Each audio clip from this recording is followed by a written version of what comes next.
Well, hey, welcome back to the North Florida Sports Network. Hey, welcome in to the North Florida Sports Network. It's an instant reaction show as the Noles take down the Gators 24-15 in the swamp. We moved to 12-0 for the fourth time in program history. We're going to react to the game, everything, all about it. And what was a huge, big day of college football action, but we're going to focus on the FSU Florida game. Never in doubt, right, Seminole fans? Never in doubt. We got Jimmy Reno here with me. And woo, man, what a game that was. Yeah. 24-15. What's the first thing you think of after this game? Stands out as the resiliency, man. Oh my gosh. That entire first quarter, what did they have? They had 3 plays. Maturity of the team really does. And then as opposed to the Gator team, when the time was to make plays, FSU made the plays and didn't screw it up or spit on anybody. Yeah, you don't spit anybody back. Down play when he's giving, like he was short. Hey. Yeah, you're getting off the field. And you just hit him. Just unquestionably targeting. I mean, Florida came energized as you knew that it would be. You knew it would be like that. Backup quarterbacks. They sure had a lot to say about the Florida quarterback. Right. Yeah, that was a really nice human interest piece. Yeah, we got on there. Yeah, I come on, Fowler, out of the room when they ran the one on tape. Maybe I don't know. I guess they didn't get to. Well, they didn't get to that. It was an ugly game. But it was, man. But it was a hard-fought game in the trenches. Yeah, as you said, it would be. Right. You know, and it's the 4-quarter game. Yep. Some really key stops by the defense in the first half that kept this thing from going off. The defense played great. I thought the defense played great. They played with heart, passion. They didn't give it. In fact, I don't even count that touchdown. That was an egregious call. It was a well-timed. Not breaking the Gators to field goals all game. Yeah. It was one of the worst calls ever. And it was right after the quarter. It was a 0-0 game. Yeah. And they had missed a field goal. And you run and you have huge sack, well timed, and you throw unnecessary roughness. So it's not even targeting or something. Wouldn't you throw a targeting if you thought you hit the quarterback? It was an egregious call. I couldn't stop thinking about that until the end of the game. I hate that. I'm going to be honest with you. I think it pretty much put a cloud over the rest of the half for Florida State. It felt like Yeah, I've never seen him really react like that before. Full call. It was. It was. But, this team fights, man. They're resilient as hell. And what did I say the keys were and who needed to step up? Trey Benson and your leaders on defense led by Verse.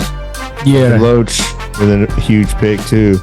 The defensive line and what's the D line, and what's crazy is Montreal Johnson was over 100 yards. I mean, we've seen that all year. Yeah, but the plays they made at crucial times. Yeah, the timely blitzes, just keeping. And Tate didn't play. I wouldn't say well at all. I'm sure he's going to go back and say he didn't play well at all. But you know what he didn't do? He didn't turn the ball over. Yeah, he didn't turn the ball over. That's the one thing that you needed. He had a few drops. Yeah, he did. Big one. Should have had a touchdown. Yeah. Should have had a touchdown. Keon Coleman was there. That timing hasn't been there. It was a little high, but you got to catch that. That's on Coleman. He had a big punt return, though, in the game. Yeah, he did. He did. Looked a little off. Had a big catch, a big conversion for a first down. Tate has that relationship with Johnny Wilson. And that was that connection. Yeah. And he's been, Johnny Wilson has that relationship with Jordan Travis as well. He's been Mr. Third Down all year. Yeah. He's been that go-to guy for Florida State when they need it. And he was that in this game. Johnny Wilson came to him number of third downs. Yeah, and Norvell used a phrase. Catch is probably wrong. He used a phrase after the game, man, to describe the team of answering the bell, and that's kind of it's perfect. They got to figure out what they're going to have to do to win the game, like as the game is going on. Yeah, it's a fight. Yeah, it didn't look good early. Did not. No. And it wasn't necessarily that Florida was dominating. It just Florida doing what they did. They ran the ball. You knew it was going to come out and be like a rapid environment. Tim Tebow was there giving a speech. Yeah, he looked doing some other stuff. Allegedly. Allegedly. I'm not there looking at him. He looked in good mood, man. Yeah, he was very, very friendly. But yeah, he gave the speech for your game. They had the whole. Yeah, they were gearing it up, man. It's a big story about recruiting for them. They had that Jeremiah Smith kid in attendance again. He was there watching the game, visiting Florida this time. Oh, all right. But this is a big deal for Florida, playing for bowl eligibility. It was a big game. It was a huge game. You could sense that in the air. Yeah. And Florida came out firing, man. The defense, they were blitzing, and they got to Rodemaker with the safety. That was a big point of the game, but Florida State's defense was bending but not breaking. Yeah, they kept them in it. This team Florida missed some field goals, but as far as I'm concerned, I don't think they had a touchdown, but it was after that egregious call, which just shouldn't have been allowed. Should have been a field goal opportunity. When you go on the road and you play in an environment like that, you play the Swamp, you play in Clemson, or wherever, you got to face that home crowd surge of all the momentum that's going to come at you. There's plays to be made on that defense. Yeah. And they're going to react to the crowd, the overwhelming. They get a call that's horrible, it goes against them. I mean, everything. But they did a really nice job of just weathering that.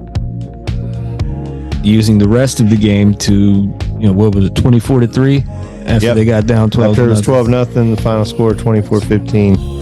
Yeah, 24-3. That's a response. Trey Benson finished the game with 19 carries, 95 yards, and 3 touchdowns. There you go. I mean, come on. Not quite 250, but that'll come on, man. That's what you have to do with him. He's so patient, man, and once he gets that hole, he's gone. Yeah, he's really good, man. I hope the Niners draft him third round. Oh, I don't think he'll go that long.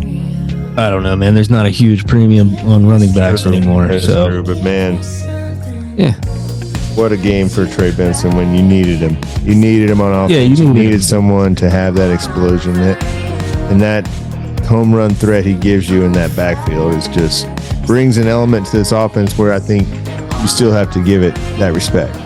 Rodemaker's only going to get better. He's not going to be playing on the road in that environment. He's not going to be playing in that environment. I say what you want about the tool shedder. He's not horrible. I mean, he got his defense coordinator job at 30. He's obviously knows what he's doing. He does. He's a smart guy. He was a little emotional in the first half. That's what I'm saying, man. I think he got somebody sent him the clip. I mean, the word creeper does get thrown around. It does. The word creeper does get thrown around. And he was throwing it around in the first half, man. The creeper was there. Yeah. They were confusing Tate. And they weren't, and the offense was controlling the line of scrimmage and moving the chains where they didn't give Florida State a lot of chances to even run their offense. Yeah, I mean, and it just looked kind of basic and vanilla that whole first half. It looked like the same plays that they always come out and run. It looked like Florida was running in between the 20s, and then they got the help with that egregious call, and they were able to score a touchdown. Yeah, and I mean, they got Florida has running backs. Safety, and they'll power to run that thing, but down 12-0. Yeah, for the end of the first half, Florida State went on a 90-yard drive, and that was huge. That was backed into a corner once again. I don't think, and that's kind of down 12 on the road, prime time in the Swamp. Your new quarterback. What are you going to do? Yeah, you drive down there. get a score, man. The score that you had to have. And then again in the second half, you're down, 12-7? Or was it 15-14? Whenever the 4th and 3 was, where you had to have it. They're going for it. You're in Gator territory. And they step up, man. Ja'Kai Douglas had one catch. It's as big a catch as there was in the game. Big time catch. I mean, this game, not a lot of offense was played. Total yards, teams 224 for the Noles, 232 for the Gators. Yeah. Passing yards, 134 for the Noles, 86 passing yards for the Gators. That Florida State secondary remains top notch. They really have just quietly been really, really top flight this season. I mean, it's Gators were able to run the ball for 146 yards, but no big plays. They stopped them when they needed to. Yeah, I think the biggest run they had was right there before the half. Both teams had 3.9 yards per play. But the thing that you saw with FSU is when they get into these battles, they make the timely plays.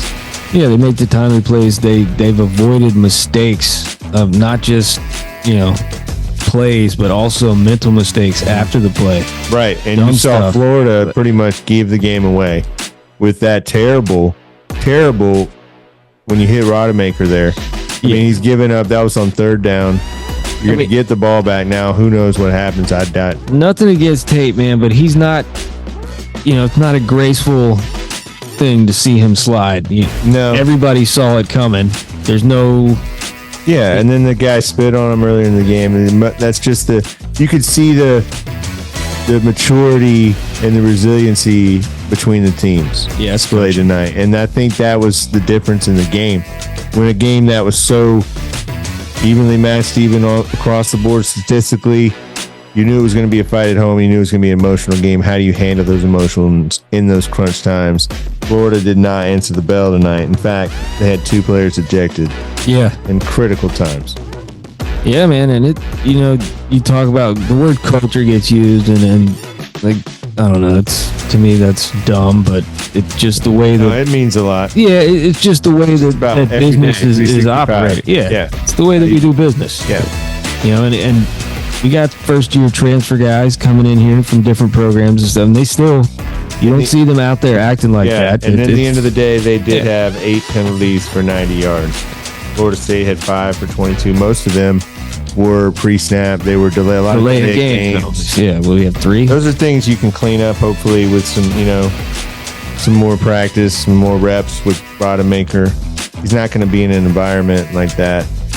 No, next week is a whole thing in and of itself, man. I mean, Louisville losing like Louisville lost to Kentucky today. Nothing more ACC than that happening there.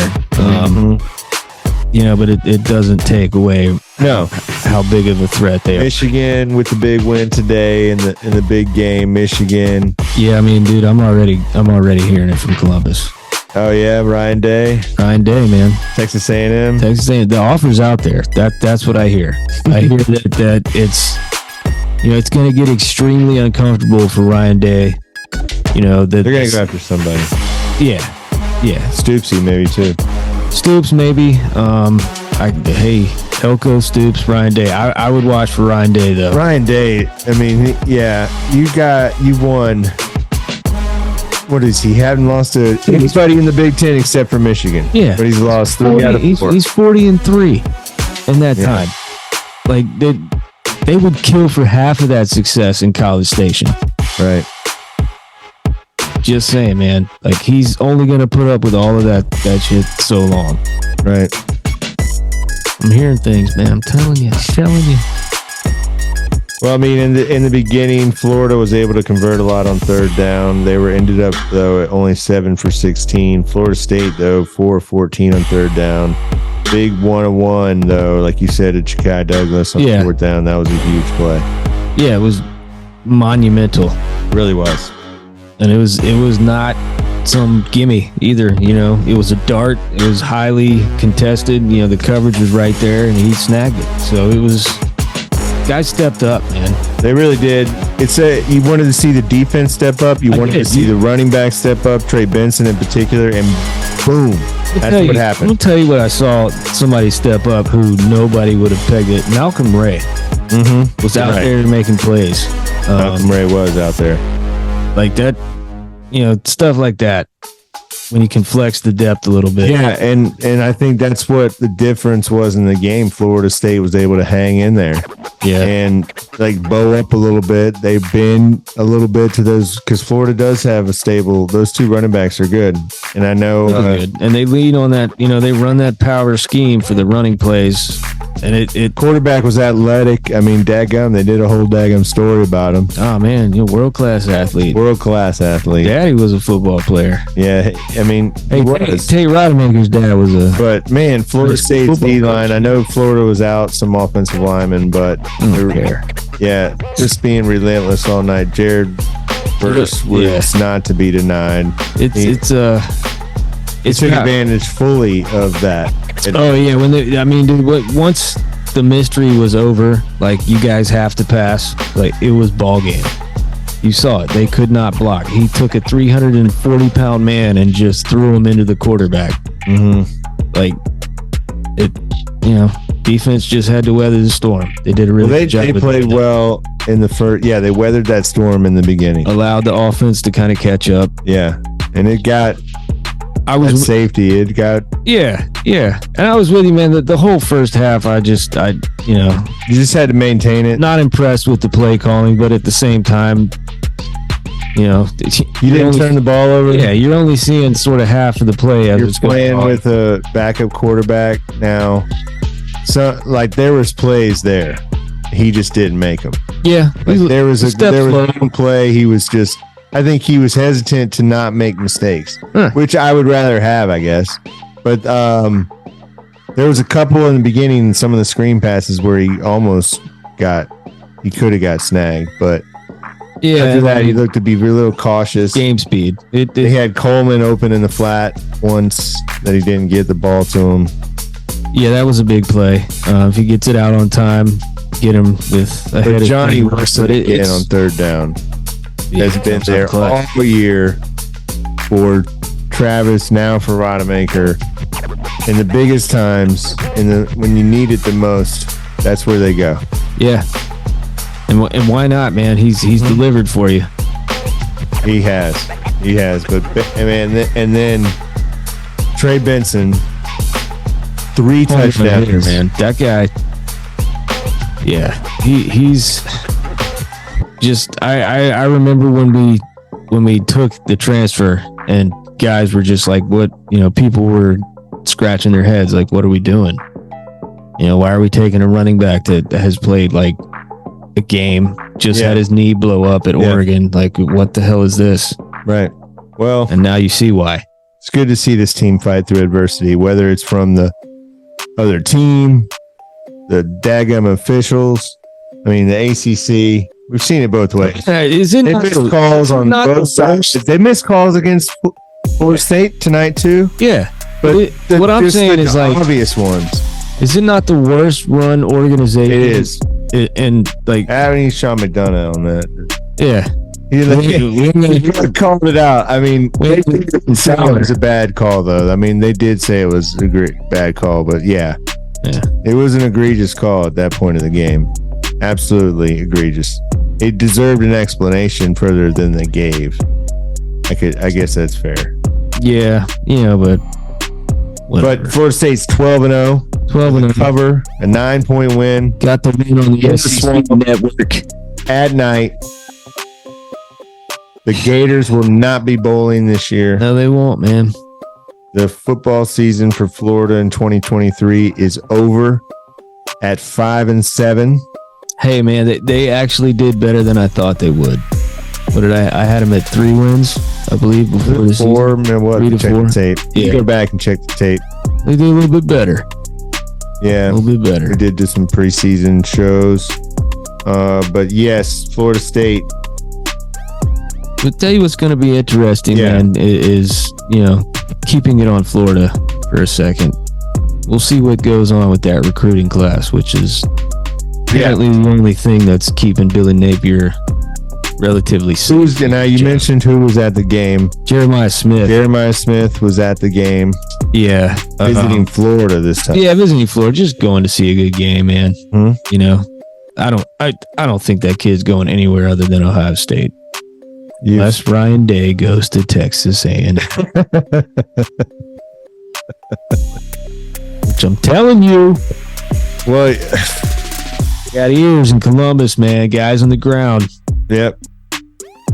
Well, it hasn't really sunk in yet because that was a hard fought game. We're state champs. Yep. 2 years in a row. 12-0. I don't care that Miami and Florida don't play each other. Who cares who comes in second? What's that got to do with us?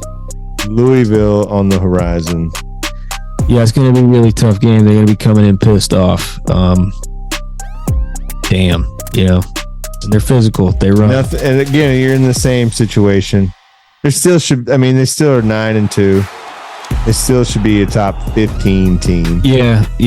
But they're not playing. It's going to be a better matchup than Texas is going to have.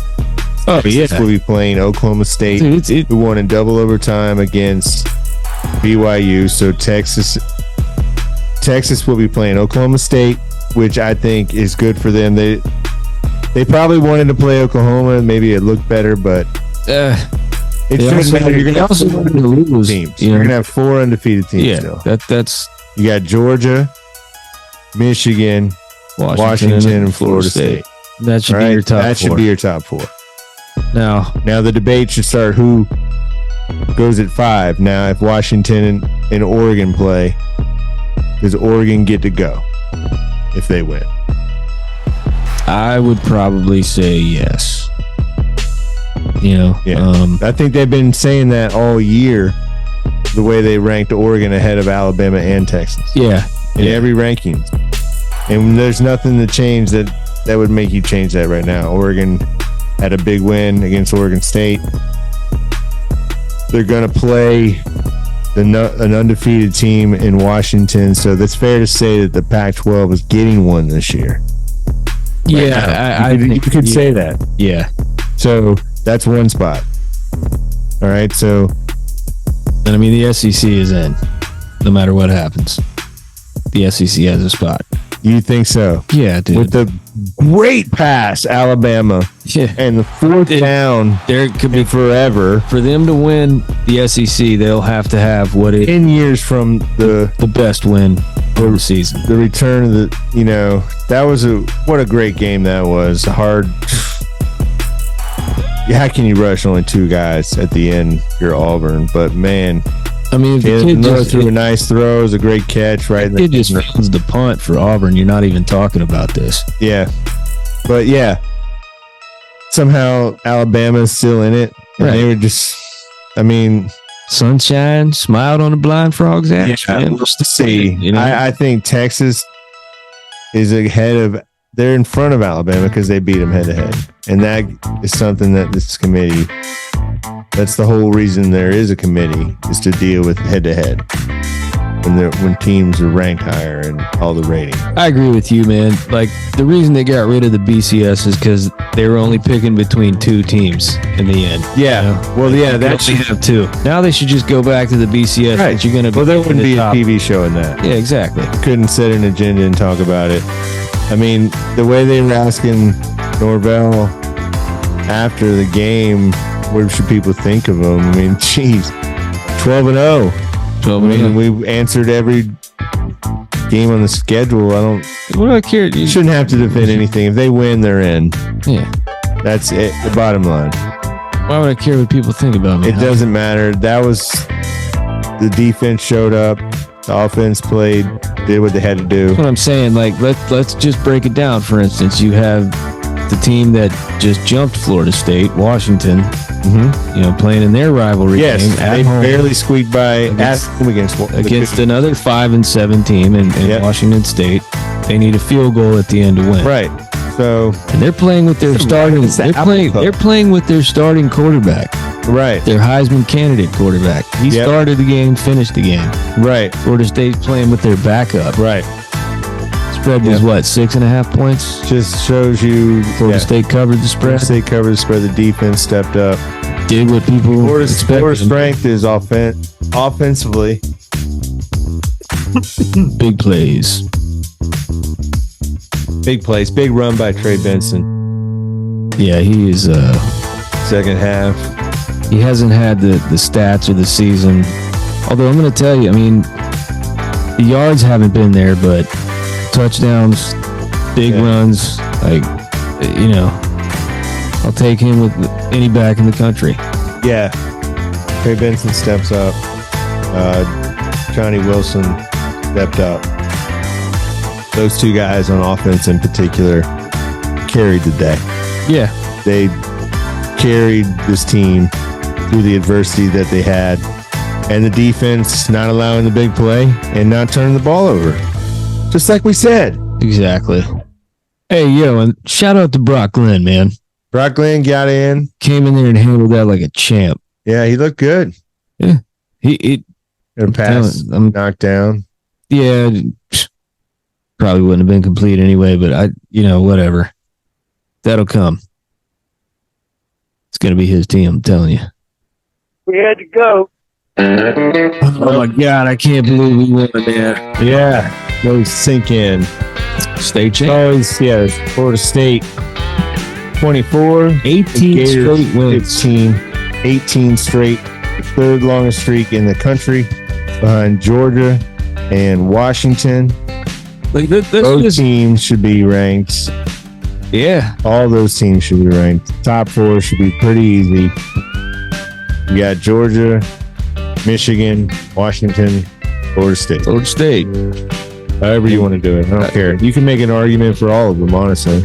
Yeah, I would just put it straight chalk. Yeah. You know, I think Florida State probably deserves to jump Washington. Well, there you go. Like, whatever. That's your classic matchup, though. You got the Rose Bowl matchup, Pac-12 versus Big Ten, Washington, Michigan, and then that would give you Georgia, Florida State, and the Sugar Bowl. If all teams win, that's going to be it. There you go. That's going to be it. Congratulations, everybody. We get the whatever, man. I mean, if Georgia beats Alabama, Michigan beats Iowa, Washington beats Oregon, and Florida State beats Louisville, that's your Final Four right there. I mean, that's obvious, but that's what it will be. It's going to be that in the Sugar Bowl and that in the Rose Bowl. Yeah, I'm where would you rather go? Me? Yeah. Well, I mean, would you rather go out to Pasadena and play the Wolverines? No. You know, I mean, if you're going to have to beat Georgia one way or the other, as impossible as it is, if it is impossible, you might as well get them rested. Get them rested, I guess. You don't want to play them on a short week after you just had to play Michigan. Right. I agree. Honestly, well, I don't. It doesn't matter. You just got one more game. Win next week. If you win next week, hey man, they're in. Yeah. No, yeah. Well, it was a fun weekend, a dynamite weekend. Dynamite. Still gotta watch it all. We got NFL tomorrow. We'll Jaden Daniels for Heisman. Get Jaden Daniels, I think. We'll talk about all that on a Football Monday. Thank you for listening. And we'll talk to you next time, right here on the North Florida Sports Network.